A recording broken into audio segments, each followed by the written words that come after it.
So I first came to Isla Vista 54 years ago, and the community hired me to start what we at that time called the Isla Vista Open Door Medical Clinic. Today it's called the Isla Vista Medical Clinic. They shortened it up a little bit. I took your chair. Okay. You're, and I just gave a talk last week on the history of cannabis. So pardon me if I slip into some ancient history. Now, first off, can I have the next slide, please? Yeah. Okay. Well, the previous slides told you who I was. I've been involved in just about all forms of medicine. I've done administration, pain management, cannabinoid medicine, general practice. But that's not what you came to hear about. You came to hear about the medical utility of cannabis and the endocannabinoid system and some of the constituents, some of the cannabinoids and terpenes that are in cannabis. And let's move on to the next slide. I gave a hour talk last week on the history of cannabis. We're not going to spend an hour on that today. We're going to spend 5 minutes. It's been in every pharmacopoeia. Pharmacopoeia is a listing of medications that are useful in treating various conditions. Every pharmacopoeia ever written that we know about. The first one was Pu Tao Ching in 2637 BC by Shan Nen, who was the god of Farmacy and the god of I give up. Anyway, he wrote the first pharmacopoeia. Next slide, please. And that's the same slide. Okay, so Candace told me don't spend too much time on history, so we're going to skip a few thousand years here.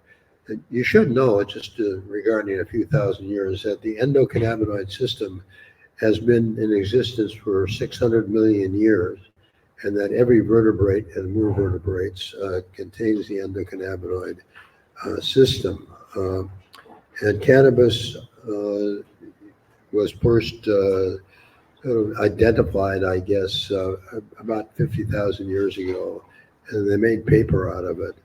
But skipping ahead to the founder of modern medicine, Sir William Osler, in the first textbook of internal medicine, he wrote that cannabis was the best treatment for migraine headaches. Can I see a show of hands of people who use cannabis for migraines? Yeah, right. And the reason that it works, and as you'll see shortly, is that the endocannabinoid system releases something called dopamine. It's a dopamine system, and dopamine slows down the speed of neurotransmission. So a migraine headache comes from an excessive amount of neurotransmission, and the cannabis, slowing down the speed of neurotransmission, helps to treat the migraine headache. Can I have the next slide, please?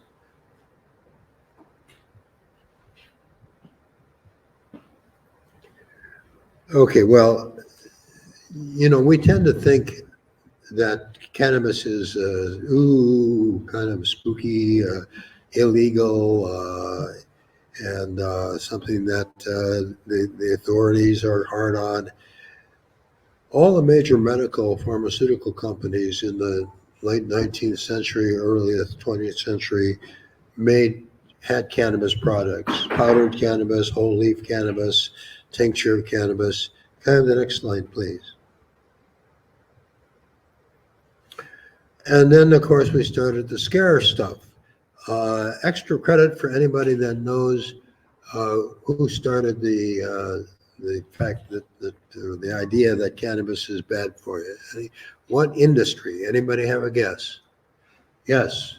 Newspaper. I didn't hear. Was it newspaper? newspapers? Media, they're saying media, press. Hearst was concerned because you could make newsprint at half the price out of cannabis as you could out of wood pulp, but it was the automobile industry, and we won't have a chance to go into that. But some of you will remember who have taken a look at the internet that Henry Ford had a car that his skin was made out of an acrylic that was embedded with hemp and also ran on hemp diesel. And that's a whole nother story. But we had a lot of scary stuff. Boy, don't use that marijuana. It'll make you sexy. Next slide, please.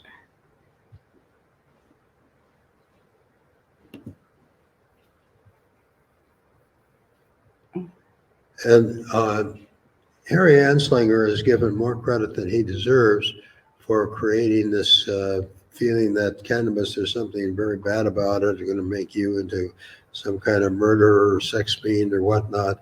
And so he put up the money for Reefer Madness.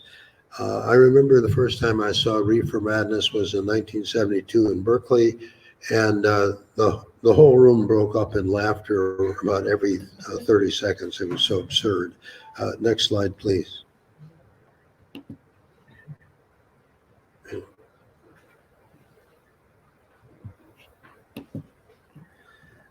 And I decided to throw this thing in here from Groucho Marx because we're in the political season here.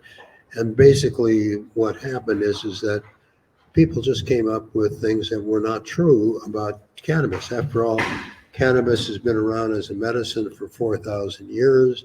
It's been in existence for maybe 50,000 years, the endocannabinoid system for 600 million years. So for all of a sudden in the 1930s, for it to become some kind of devil weed is just not true. And there was a lot of propaganda that came out, and it was really pushed by Lamont DuPont. DuPont made paper, and it takes 4 times as much sulfite to make paper out of wood pulp as it does to make it out of cannabis. They also made paint, and the oils in cannabis were used in paint. So, and then of course they were concerned about Ford. He always thought that cannabis, engines should run on diesel, preferably vegetable diesel, but he preferred hemp diesel. Next slide, please. Harry Anslinger, the most notable thing about him is that he was a racist and a liar. I hope there are not too many Trump fans here, but he's kind of like Trump in that way. Go to the next slide, please. Next slide. We don't need to spend too much time on him. Okay, and so when it came time for the Marijuana Tax Act, who do you testified against it? Well, it was the bird seed manufacturers, the paint manufacturers, and of course the American Medical Association. Dr. Woodward was a doctor and an attorney, a past president of the American Public Health Association, and he said that the AMA knows of no dangers from the medical use of cannabis. Excuse me. Not much has changed. I saw 3,000 cannabis patients in my practice, my 20-year practice doing that, and I never saw it hurt anybody. I mean, the biggest problem, I think, with the use of cannabis is the recreational use, because people use too much and they get hyperemesis, which means they feel like throwing up all the time. So don't use too much cannabis. Next slide, please. And I mentioned that the pharmacopoeias contain commonly used medications, and because of all of the propaganda that went out, doctors stopped using cannabis, even though in 1942, the editor of the Journal of the American Medical Association said that cannabis was the best treatment for migraine headaches, and we've already established that there are a lot of people here that find this useful in treating migraine. Next slide, please. So let's have the next slide. So cannabis and hemp are the same thing. Bureaucratically, hemp was called anything that had less than 0.3% of THC, but hemp and cannabis are in fact the same thing. And the line of 0.3% of THC is an arbitrary line that means nothing. Can I have the next slide, please? The first modern research that was done by Davis and Ramsey on 7 kids who had intractable seizures, and they found that 5 out of the 7 kids who were given cannabis had no seizures. And in modern times, that was one of the things that sort of brought cannabis back into the mainstream. Can I have the next slide, please?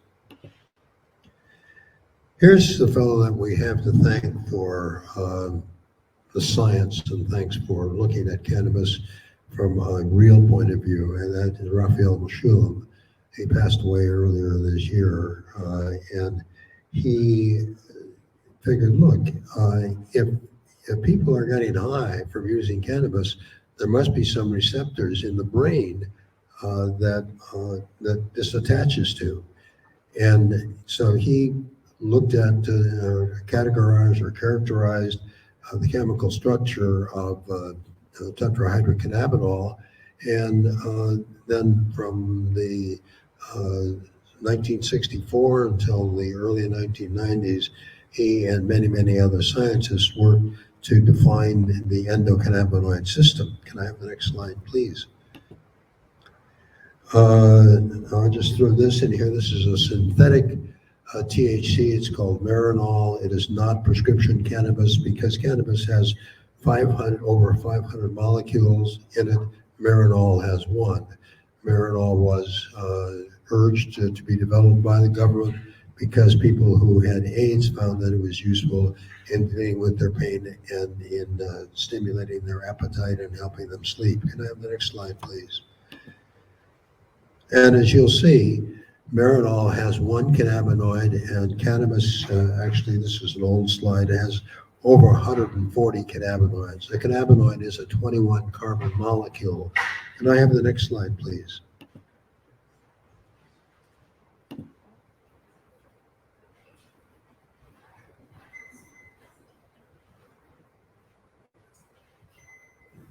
Maybe the next one. There we go. Okay, the endocannabinoid system was characterized as in the late 1980s, early 1990s. It contains various receptors. It contains enzymes that will metabolize the cannabinoids. And as I said earlier, it's thought to be over 600 million years old. It's the largest neurotransmitter system in the human body, and it's found in all vertebrates. Next slide, please.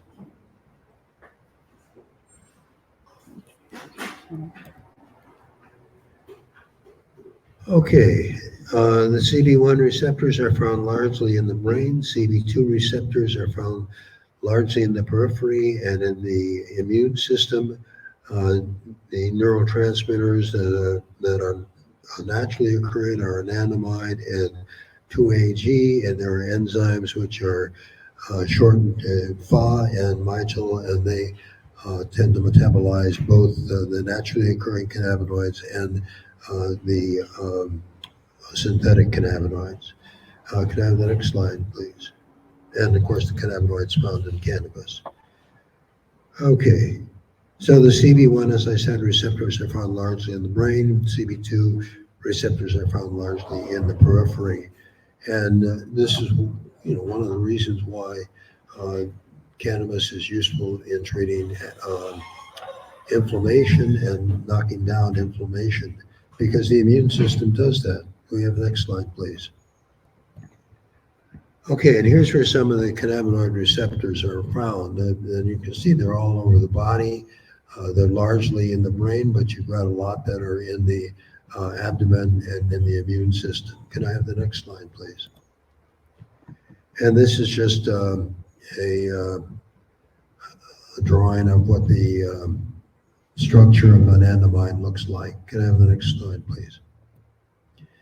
And these are parts of the brain that are affected by both the naturally occurring cannabinoids and the synthetic cannabinoids. As I said, it's the largest neurotransmitter system in the human body, and it's responsible for appetite, it's responsible for emotions, it's responsible for sleep, it's responsible for pleasure. Have the next slide, please. Retrograde inhibition is an important concept to keep in mind. Normally, when you have stimuli, they go one way. They go down the spinal cord, or they come up the spinal cord of the brain. Retrograde inhibition is in the brain, and what happens here is that the cannabis causes a release of something called dopamine, which is another neurotransmitter, and it causes the stimulation to go backward to the retrograde to the neuron that's before the neuron that has just been stimulated. And this tends to slow the speed of neurotransmission. Can I have the next slide, please? Okay, and as I just said, it's from the postsynaptic neuron. It goes backwards to retrograde to the presynaptic neuron, causes release of dopamine. The dopamine causes reversal of electrolytes from the inside of the neuron to the outside, and it depolarizes the neuron, and this slows the speed of neurotransmission. Can I have the next slide, please? Does that mean like it's good for like PTSD for that reason? Say again about PTSD? Like retrograde inhibition, is that like, does it help PTSD? Yeah, well, it tends to affect the midbrain, and the midbrain deals with fight or flight.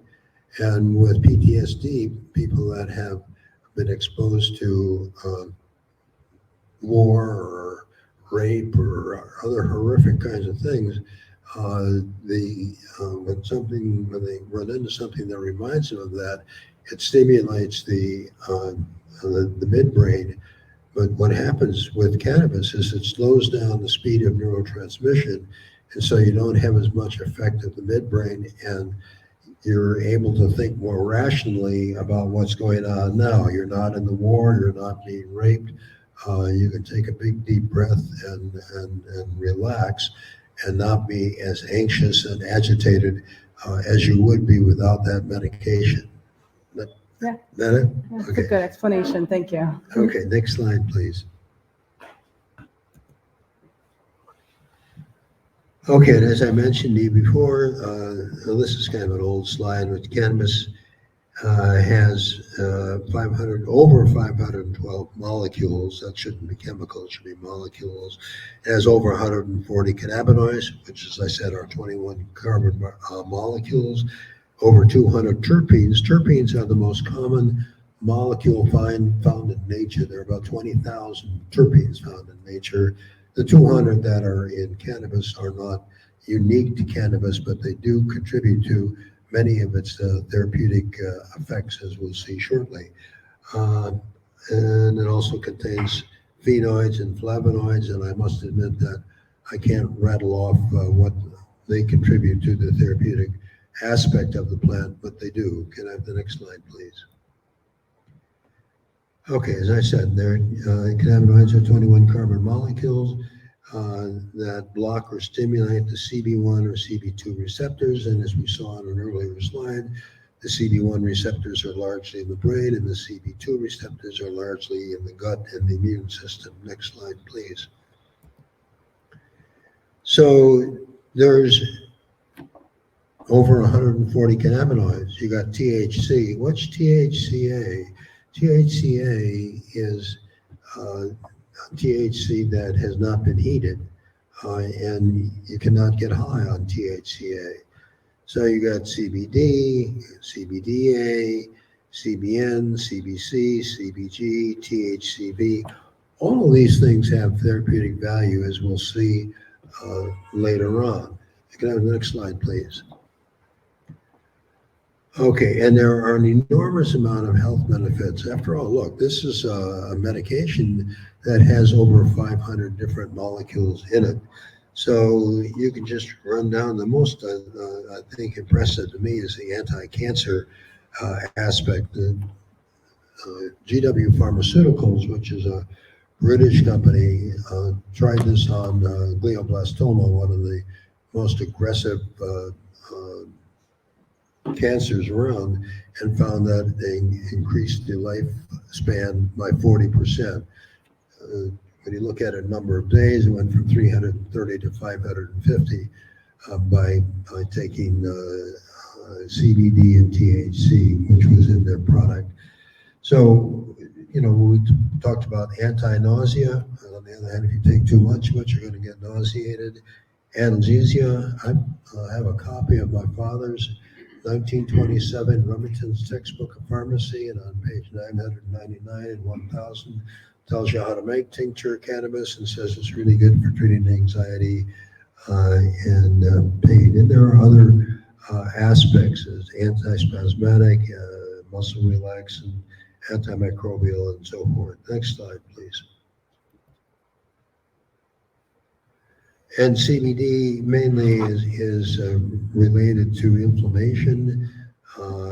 It causes loss for pain relief, relieves spasm, decreases seizures, reduces anxiety. It's a muscle relaxant, it's antibacterial, antipsychotic, and an antioxidant. Antioxidants are important in decreasing your likelihood of getting cancer. Could I have the next slide, please? How am I doing on time? Yeah, we have 15 minutes left before questions. Okay, so the CBD has many attributes.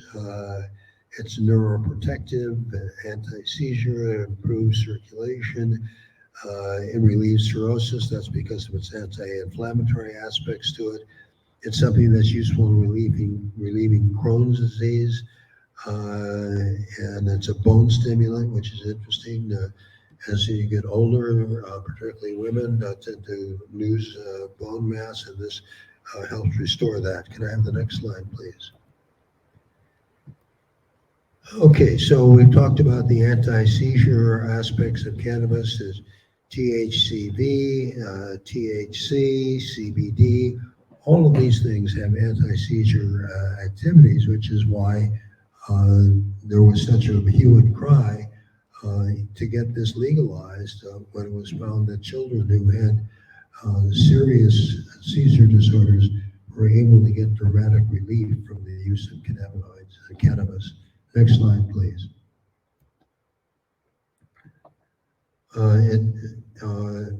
As I mentioned earlier in regards to Remington's textbook of pharmacy, it provides pain relief, and that's provided by CBN, THC, CBD, and I'm sure many other ones.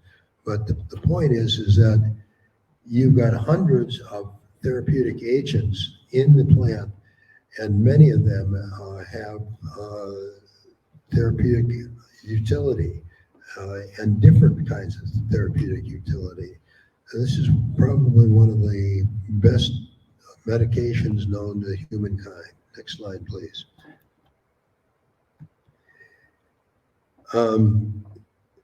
As I mentioned, GW Pharmaceuticals found that it was useful in extending the life of people that had glioblastoma, and there are various cannabinoids that are useful that have anti-cancer effects. The CBG, CBC, THC, and CBD. Next slide, please. And I mentioned that it helps with bone growth, and this is particularly useful in postmenopausal women. CBC, THCV, and CBD. So, you can look for these on the label, and we're getting to be more specific rather than, oh, take this is good for you, take this is cannabis. It's better if we know exactly what cannabinoids are most prevalent in that particular strain of cannabis. Can I have the next slide, please? And the anti-inflammatory aspect of cannabis is important. It contributes to the decrease in pain in THC, CBD, CBC. THC and CBD are probably two of the most effective and most wide-ranging in terms of the therapeutic application. Can I have the next slide, please? Well, this is a little graph that I got that shows the various or number of cannabinoids and the therapeutic applications of those cannabinoids. Can I have the next slide, please? Oh, a lot of people say, hey, if you use the cannabis when you're pregnant, your kid is going to, end up with two heads or something like that. Dr. Melanie Dreyer, who I think recently retired as Dean of the School of Nursing at Rush Medical School in Chicago, found that women who smoked cannabis during pregnancy and during breastfeeding, that their children reached their developmental landmarks sooner than women who didn't use cannabis, and they did better in school. So there's one study, and then there was a study that was a series of studies that was reviewed by a graduate student whose name escapes me. Maybe I've got it on the next slide, and found that all of these studies, which the National Institute of Drug Abuse paid for in order to prove that cannabis was awful, found that not only was it not awful, but probably was helpful. And the negative things that were found, there were 8 negative things out of 30 trials and out of 360 different things that you could choose from, and it wasn't consistent, so maybe it was just happenstance. Much of what we hear about the negative applications of cannabis are because people are not reading the research. They're reading the headlines that are in the newspaper. Skip the headline in the newspaper, go right to the journal, the scientific journal in which the study was written up. Next slide, please. Okay, so we talked about the terpenes there, what give the plant its odor. That's why the fellow who really set up the Isla Vista Community Center was not reelected in the 3rd district because the people in Carpinteria didn't like the smell. Next slide, please. And so there's a lot of common terpenes. Myrcene helps treat pain. Linalool is in, lilacs, limonene and is it lemons, pinene and pine trees. Beta-caryophyllene is in pepper. Matter of fact, beta-caryophyllene, one of the street uses of it is to bite down on a peppercorn if you're having hyperemesis or if you're having anxiety, and it will tend to block those effects, those adverse effects. Next slide, please. And so there's a lot of health benefits to the terpenes. I won't go through the long list here, but you'll see that, if you eat lemons, if you pepper your food, that there's some benefit that you're getting from that you probably weren't aware of. Can I have the next slide, please? Okay, and it also contributes to the anti-anxiety. Eucalyptus, from eucalyptus trees, limonene, limeene from lemons and limes. And next slide, please. Pain relief, it contributes to pain relief. Limonene, eucalyptus, beta-caryophyllene, myrcene, a wide variety of terpenes contribute to the pain relief. It's not necessary to memorize these, but it's important to know that all cannabis isn't the same. Some cannabis has more of one terpene than another, more of one cannabinoid than another. And it's important to know what's in the cannabis. Can I have the next slide, please? People who deal with plant medicine are familiar with the entourage effect, which is the combination of the effect of all of the therapeutic constituents in the plant, which is to say that the combination of the variety of constituents of the plant is greater than taking them one at a time. The whole is greater than the sum of its parts. Can I have the next slide, please? I mentioned GW Pharmaceuticals and that they developed it for treating multiple sclerosis. It is useful treating muscle spasm and treating pain, and I certainly found that in my experience. Can I have the next slide, please? Sativex is the trade name of their product, which is mostly THC and CBD. Can I have the next slide, please? In 2008, Epidiolex was approved. Epidiolex is not scheduled. Drugs are scheduled 1 through 5. Cannabis is Schedule 1, which is why little or no research is done on it, because you have to jump through a bunch of bureaucratic hoops in order to get permission to do it, because cannabis is supposed to be dangerous. And we've talked about the fact that it's not dangerous and where some of this misinformation came from. Epidiolex, which is CBD, was approved by the FDA in 2018, and it's not scheduled. It's not scheduled 1, 2, 3, 4, 5. You can just take it ad lib, really, according to the FDA. Next slide, please.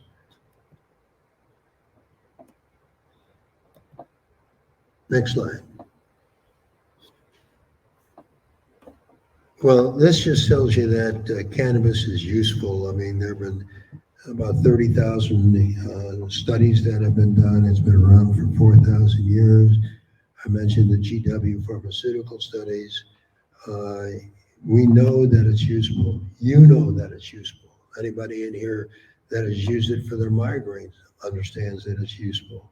Or that have used it, say, because you have inflammation on your body, or because you have arthritis, you found that it's useful. Next slide, please.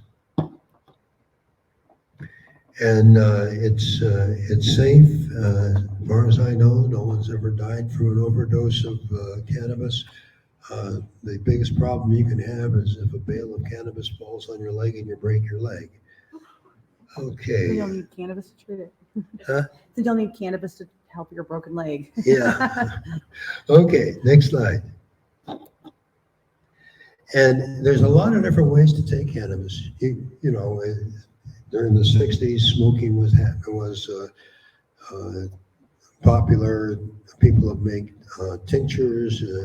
You can put the tincture sublingually. You can drink it. You can take it orally. I imagine that the dispensaries have oral preparations that have cannabis in it. It can also be used as a suppository, both as a vaginal suppository and a rectal suppository. And we talked about it topically. If you have, say, psoriasis, it will help the psoriasis decrease or disappear. Can I have the next slide, please? Actually, for dosage, you really ought to see a physician or get a good book, because very low amounts of cannabis are very helpful in terms of treating anxiety and pain and inflammation and helping with sleep. Doesn't help everybody, but it's useful for the majority of people for those attributes. Can I have the next slide, please? Okay, there are side effects. Every medication that we take has side effects. The ones from cannabis are not life-threatening, but you can have panic attacks. Dysphoria means feeling out of sorts. You can have hyperemesis, which I think I mentioned earlier, can interfere with driving. I made a good living testifying against the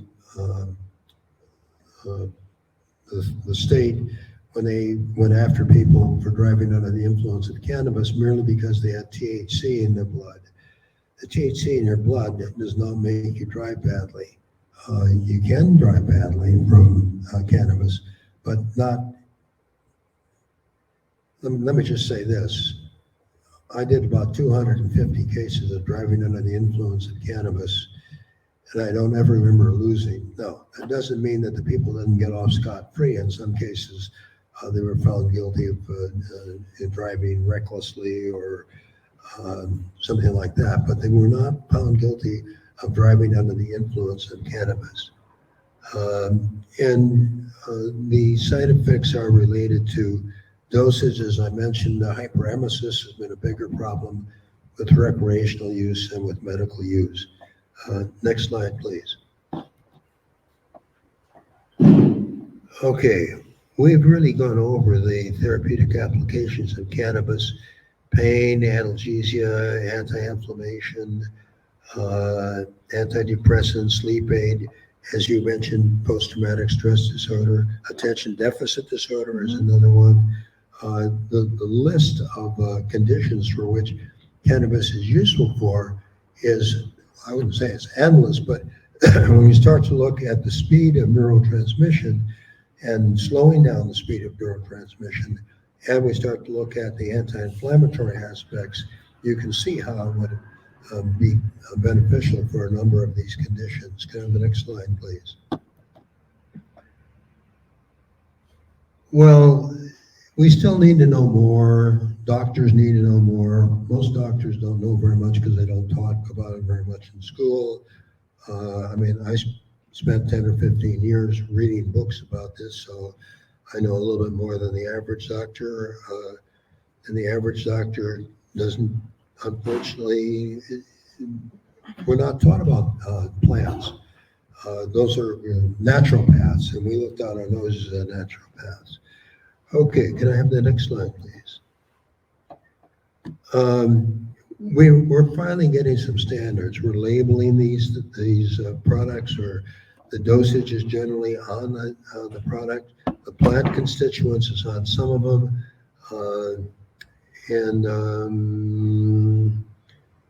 Let's see. Let's move on to the next slide, please. So we've got available to us manufactured tincture of cannabis, Epidiolex, Nabiximola, which is another trade name for Sativex, Marinol.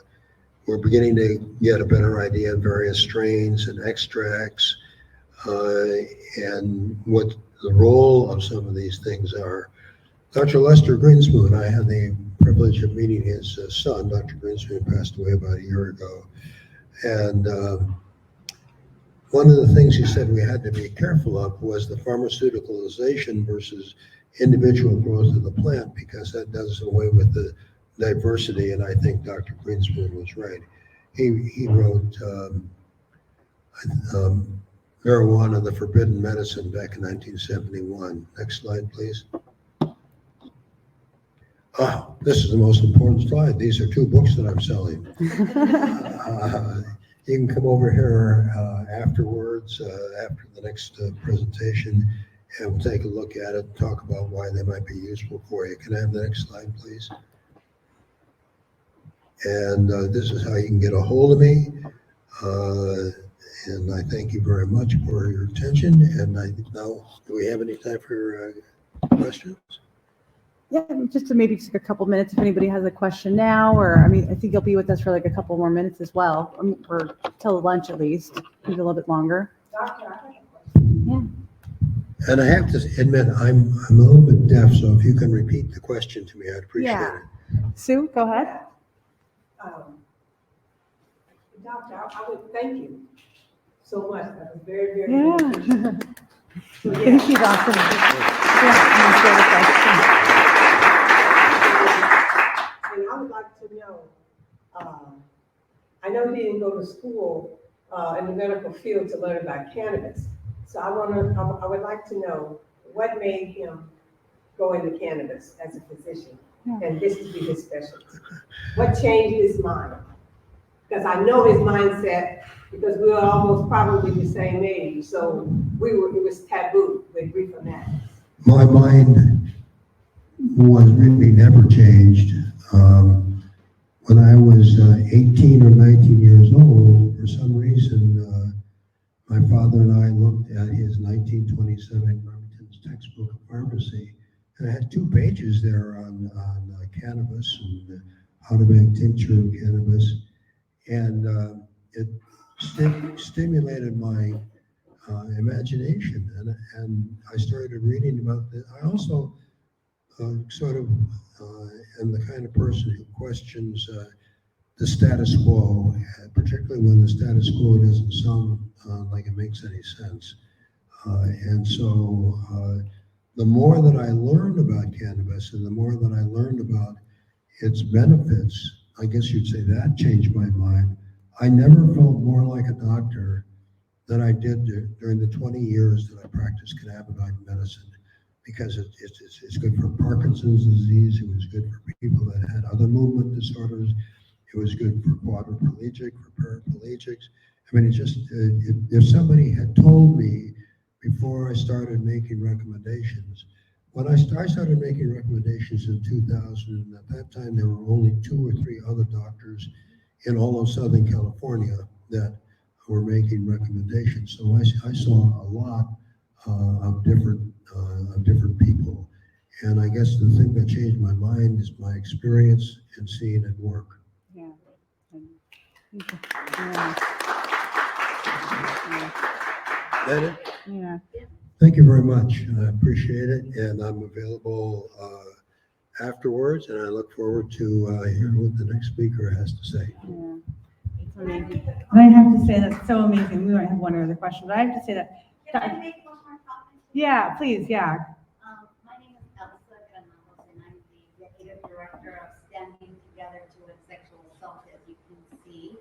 And I want to thank Dr. Bearman for his compassion that he has shown over many years, especially today he shared a little bit about PTSD.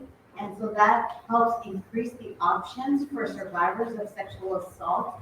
So thank you, Dr. Bearman, for that long-standing work. Thank you. And I thank you so much, Dr. Bearman. I have to say too, like working in the cannabis field, like over the 20 years, like all the medical conferences, at every conference I could say Dr. Bearman always has a question, a comment, something. He's always like the first person to get up and like have something to share or to add to the conversation. He's been like a founding member of the Society of Cannabis Clinicians, which is an excellent group to get involved with for like students or people that are watching online or part of this group that want to get involved in the medical field, involving cannabis and progressing that in that area. Thank you for all the work that you've done, like in all the years to help, people surviving or in patients. You've been a wonderful contribution to this field. So thank you so much. And I've always, looked up to you. So adding to that wonderful work and, all the good work that cannabis has done to the community, I'm so grateful to Sue and would like to welcome her up as well. And I also want to thank our sponsors too. We couldn't make this possible without great companies like Jetty and Mammoth, which is heavy hitters in Papa and Barkley and Connected and Alien Labs. And so thank you guys all for being here today and making this possible. I'm so happy to also have a wonderful person like Sue Taylor. So I'm so happy to have her with me when I do my speaking engagements with a lot of senior communities. Sue has an amazing story, and I'm so grateful to have her with us today. She's going to tell you a little bit about that. I love working with her and going to speak to people and to share, how cannabis can be beneficial for seniors who don't want to be intoxicated, but just want to use enough cannabis to really help them relieve their pain and suffering and help them sleep better at night. So I'm really happy to welcome her and introduce Sue. And I'm going to go ahead and put her slide show up next for everybody that's watching online. So without further ado, wonderful Sue Taylor. Okay. All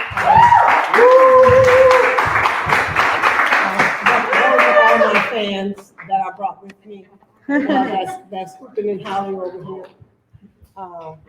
I'm not a stand in one place person. Is this mic, can this mic move with me? If I move, Not probably really as not. much. Okay.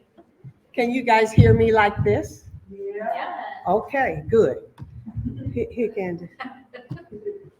You can have this back. Okay, thank you. Well, thank to all of you who are here today. Of course, I was hoping that there would be more seniors here because that's my audience, but I also have a young following. So I will tap into that as well. But first of all, I'm going to tell you a little bit about my journey. And I've said on many occasions that if someone had told me I would be working in the cannabis industry and I would be one of the trusted face of cannabis, I would say, oh, you've been smoking too much. Or you either drunk, high, or both. And so, but here I am. I was a former Catholic school principal, first kindergarten teacher, imagine that. And then went into administration. And that's what I retired from, being in that industry. And I loved it. I thought it was my calling, well educated in that arena. And my journey into the cannabis industry is still kind of crazy to me. You know, when I say, how did I get into this? And, but I know why now. My son and his partner was in the cannabis industry. And they called me, I was in Atlanta, Georgia, living there for a little while. We're from the Berkeley area, the Bay Area. And my son called me and he said, Mom, I know how you can have that spiritual center you've always wanted. You know that meditation stuff and that yoga, all that kind of foo-foo stuff. I said, yeah. I said, how? And he said, oh, it would be funded by a cannabis dispensary. I said, you talking about that marijuana stuff? He said, yeah, Mom. I said, oh my God. I said, where are you learning about this? Now think this was like 2012. So it was only medical then, and it was very few. And I lived in the Bay Area, okay? And so it was the mindset back there, you know, about cannabis. So I was one of those people that, you know, I saw, like the doctor said, reefer madness, and I was just scared of it. Person of color. I didn't need another thing to be discriminated against, you know? And so, but I said, okay, where are you learning about all this stuff? And he says, I've been going to school. And I've learned, Mom, it's a medicine. You know, it's not about just getting high. It's a healing medicine. I said, And where are you learning this? Because he'd been to college, you know. I mean, he's always been an entrepreneur. And it didn't add up. Not this kid. And so I said, okay, fine. He said, I've been going to Amsterdam, taking classes. And Mom, it's a medicine, and people are healing, and it's a good business opportunity. So I said, okay, well, you send me the stuff. You send me everything that they're telling me, because he just wasn't fitting, you know. He's my son, my eldest son. And so he sent me this stuff, and you guys, this is the honest goodness truth. I hung up the phone, and I said, okay, God, I've sent this boy to Catholic school all his life. And he's never been in any trouble. And I said, now he calls and tells me he wants to sell weed. I said, no way. Something is definitely wrong. Because where did I go wrong, God? Where did I go wrong? We were good parents. I was a good mom. And my son tells me he wants to go weed. You know, we spent a lot of money sending him to college and private school. You know, they went to Catholic schools all their lives. And so it just didn't fit. So I packed up my bags, and within 2 weeks, because I thought he was on drugs. He wasn't even smoking then. He was really into that business to learn the business aspect of it because, you know, it was a nonprofit, so you couldn't keep all the money, so you could, you know, invest it in acupuncture and yoga and all the other stuff that you know, that you needed. So I said, okay. So I came home, packed 2 bags back in California. And so I said, all right, I'm gonna fix this kid, this drug thing here he's on, right? And so you guys come to find out the boy, I told you he wasn't smoking weed. He went in for the business aspect of it. But he got me because he said I could have that medical wellness spiritual center that I've always wanted. So I said yes, even though I was scared to death of it. I was scared to death. They did a number on us. And so I started in the cannabis industry. And it was called ICANN Berkeley, our cannabis dispensary. And so we went for the license. Berkeley was offering 1 license that the voters had agreed to have 1 more cannabis dispensary. They already had 3. And they were gonna have 1 more. And you guys, I beat 12 applicants in getting that permit, that permit, because mine was geared to the needs of seniors. And I had a special niche. So the special niche was seniors. Now, I can't tell you to this day, other than it's been my creator, why seniors are such a passion for me.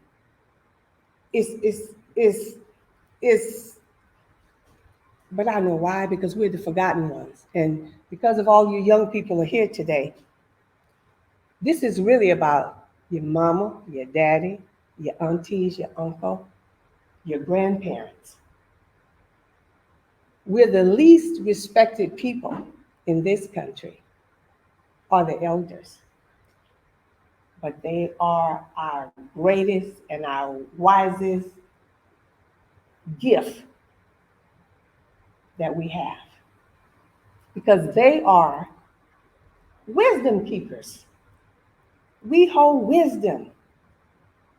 This man right here, he has wisdom. You can't just put us away in a corner. That's why cannabis is really helping, because with aging comes ailments with a lot of us. You know, if you think back to your own parents. And with these ailments, the pharmaceutical approach to healthcare is really not working. Because that's all they want to do is give us pills. And I mean tons of them. And now listen, don't get me wrong. Pharmaceuticals have its place. It definitely does. A lot of people need those pharmaceuticals, but they weren't made to manage our health on a daily basis. That's not, they were made for temporary use. You get healed until you find out what are you doing to cause it in the first place. I'm after the cure. I don't want to manage the symptoms. Don't give me a pill unless I have data. Don't give me a pill. I want a cure. I just don't want to manage it. I had asthma at one point, and they deemed me permanently disabled. Picked up a heavy computer back in the day when I was a principal, bugged in disc 4 and 5. Yes, I had a cane, I had a back brace, I had all of that stuff. Then one day I said, I know our creator didn't want me sick like this. This is not what he had envisioned for me. So I started working on myself and I started doing the research. I'm not gonna live that way. When I saw the seniors going this way, I went that way because I didn't want to end up like everybody else. So I watch what I eat. I eat right most of the time. I exercise my body regularly. I can hit you 100 push-ups right now. And I can do 100 squats right now. And I plunge in the morning. You have to keep reinventing yourself. You really do. And one of the reasons why cannabis is beneficial, say to the aging, your mothers, your fathers, your grandparents, your aunts and uncles and the people, is because it's a great alternative to the pharmaceutical drugs. And like the doctor so eloquently said today, it has all those healing components. So instead of quick fixes, try to look for the natural way. It takes a little longer. It does. It takes a little longer. But it works. It works. And know your body. You see, and so most of your parents and the elders in your life, they saw cannabis the way I did. It was a no-no drug, it'll kill you, it's the devil's weed. That's what they told me. It was the devil's weed. But when I got into the industry, I used to work for Harborside. And what he said to me was that still seniors need our help. He didn't give me a plan. He didn't give me he was just a visionary. So I developed a plan. I went everywhere where seniors go because there is a spot once a month. All the directors and administrators of senior care facilities, they meet up and they talk. I would go there and talk about cannabis. They gave people in the audience 3 minutes to talk about what they did. And I said, notice you guys, I was scared to death. I was scared. I go in and I said, Lord, look at this. I'm a black woman, they're gonna think I'm selling drugs. I was just, oh God. And I started sweating, oh God, it's my turn to talk. And so finally, this voice came in my head. Sue, you said you were gonna make this world a better place because you live. And you are the voice for these seniors. And that voice came in, so when it's my turn, I stood up and I said, hello, my name is Sue Taylor and I work with seniors in cannabis. And if you would like to know more about cannabis, please come see me at the break. And that's how I kind of did it to get through all of it. And but the most thing, you guys, that really changed my mind after about 6 years of me working in it was all the healing I saw from the people that I was bringing to Harborside. And the bud would give presentations to all these people who would come to find out about the cannabis. And months, people would come back to me. Oh, Miss Sue, I don't have my cane anymore. And then the adult children would come say, we saw my dad, but we saw his wheelchair, but he's not in it. We can't find him. He was out and about in the city. So it's stories like that. And then there was another friend that had, her mom was diagnosed with cancer. Now this was years ago, right?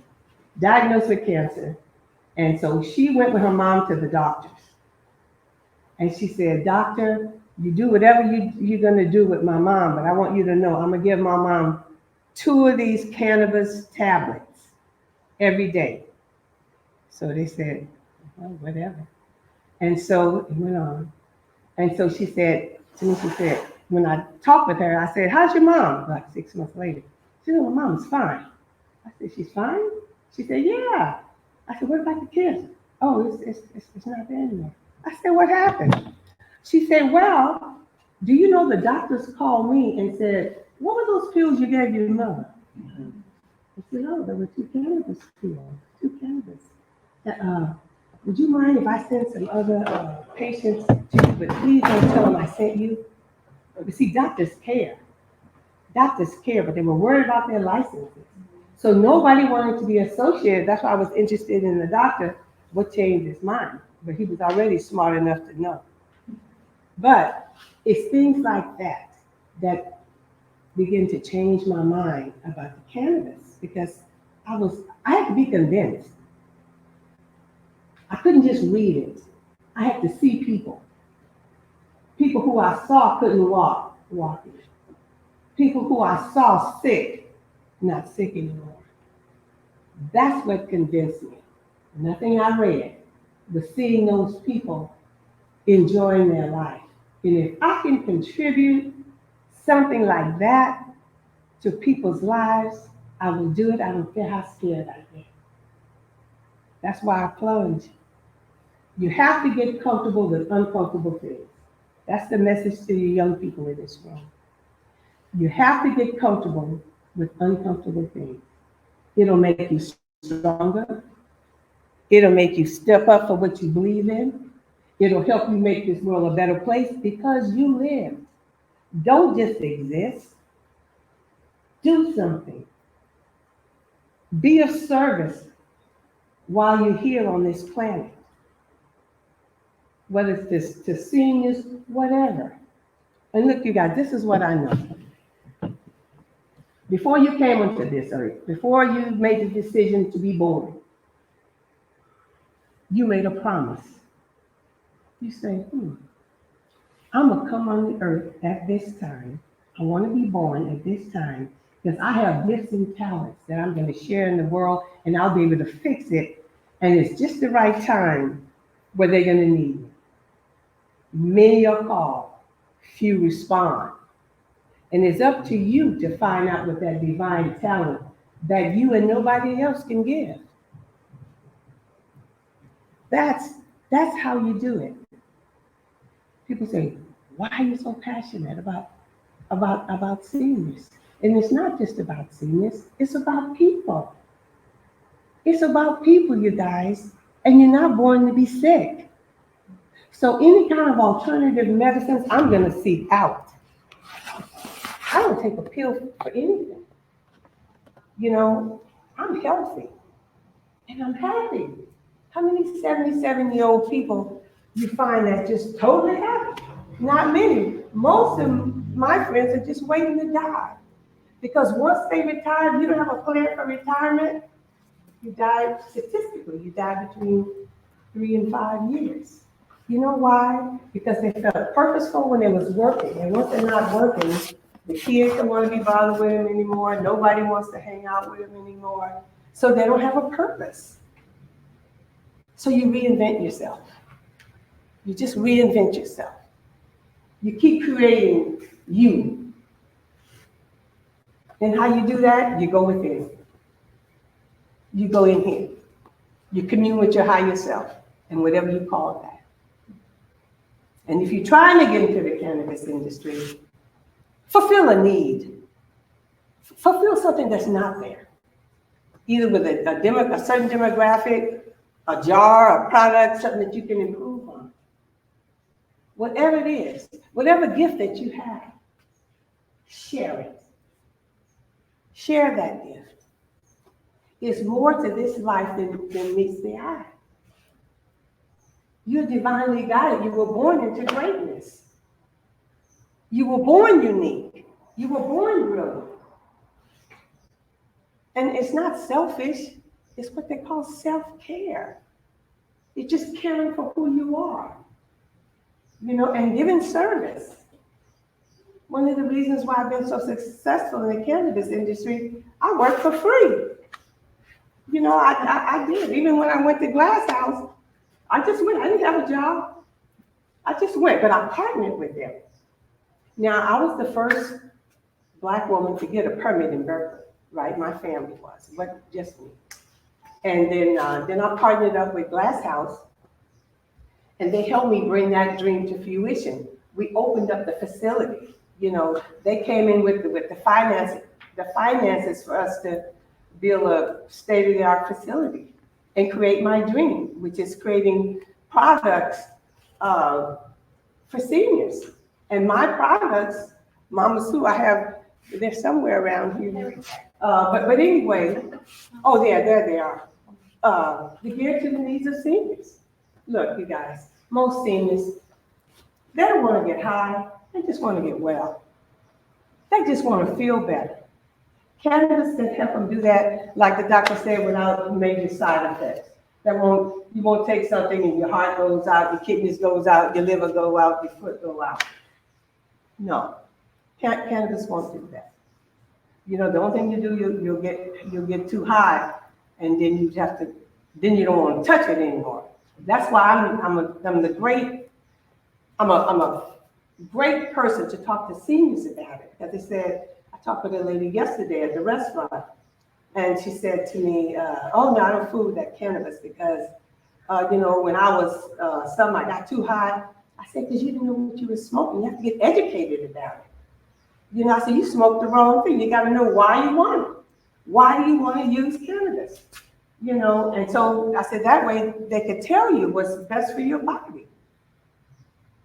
So you guys, if you don't remember anything of what I've said to you today, is that remember your parents, your grandparents, your aunties, and the world, and you. Remember you, who you are, and why you came. And how you know what it is how you feel inside when you're doing the work. You just have to feel ecstatic. You just have to, it's like playing the guitar. You know, guitar players play, they just into it. That's how our life should be. Whatever we're doing, be that excited about it. I just love talking to, I wouldn't say seniors, but I don't want to alienate anybody here. You guys not wisdom keepers like me and the doctor here did. But yes, you guys, I'm glad you guys came.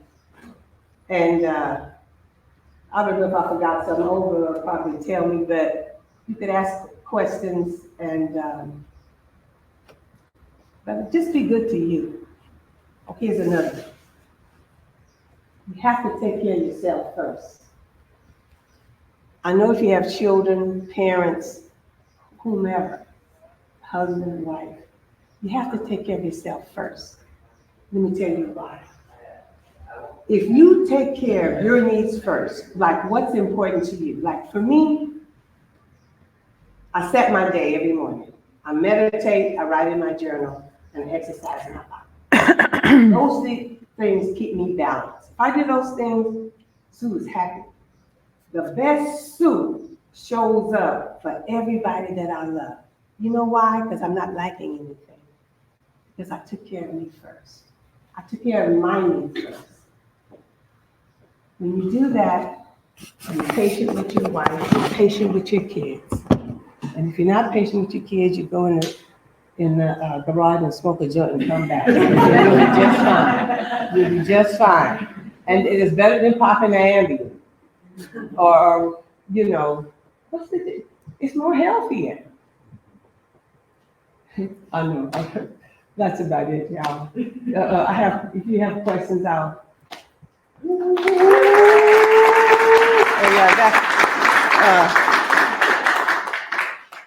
Yes. First of all, thank you for being here in your story. I've had some success with my dad, former cop, with guns. He still lives down south.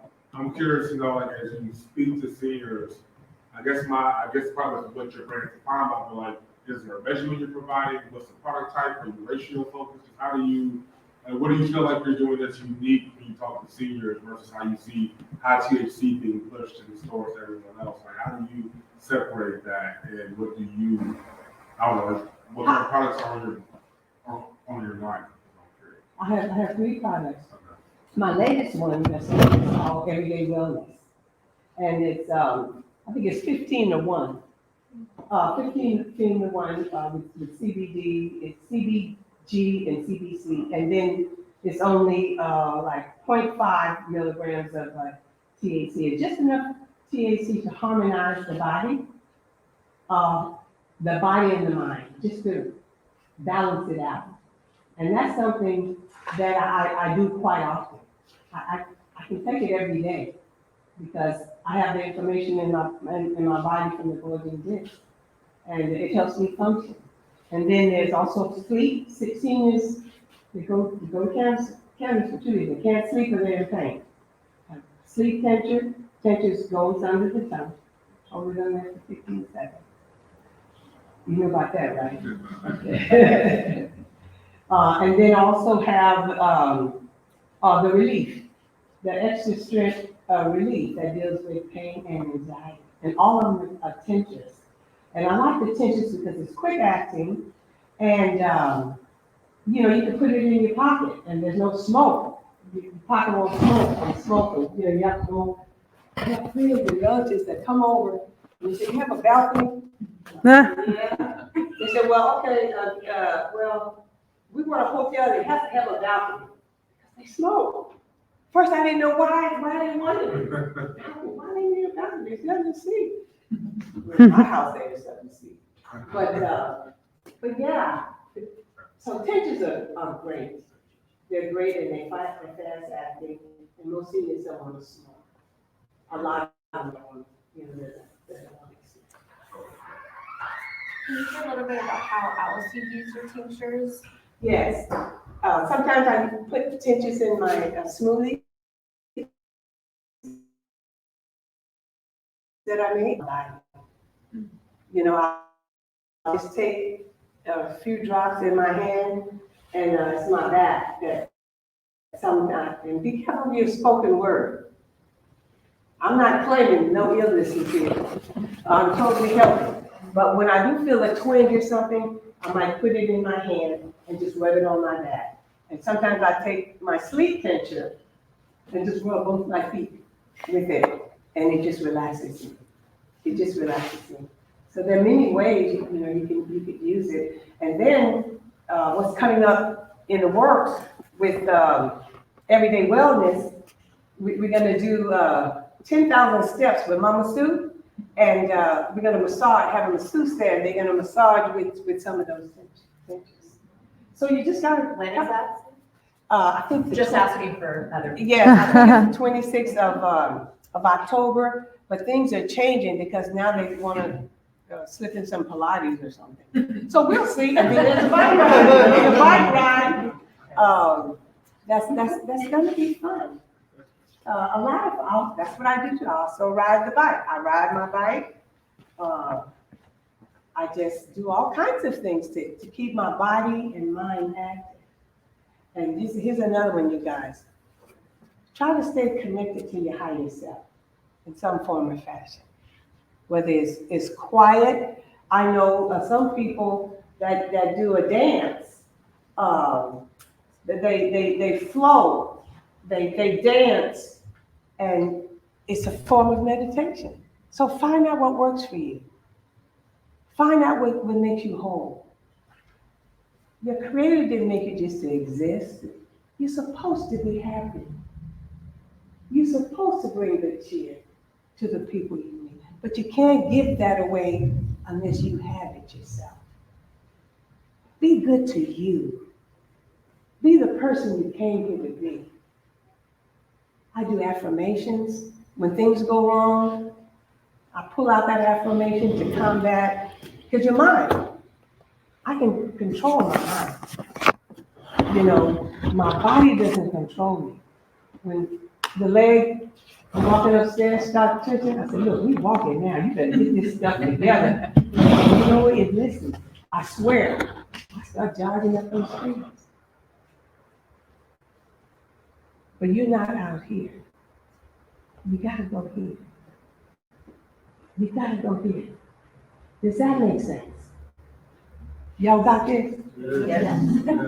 Are you sure I'm gonna have a test?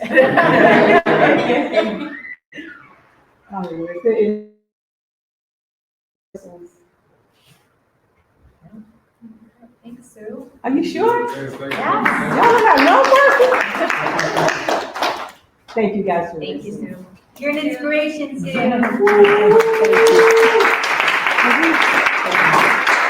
We finished up a couple minutes early, and I am about to go get catering.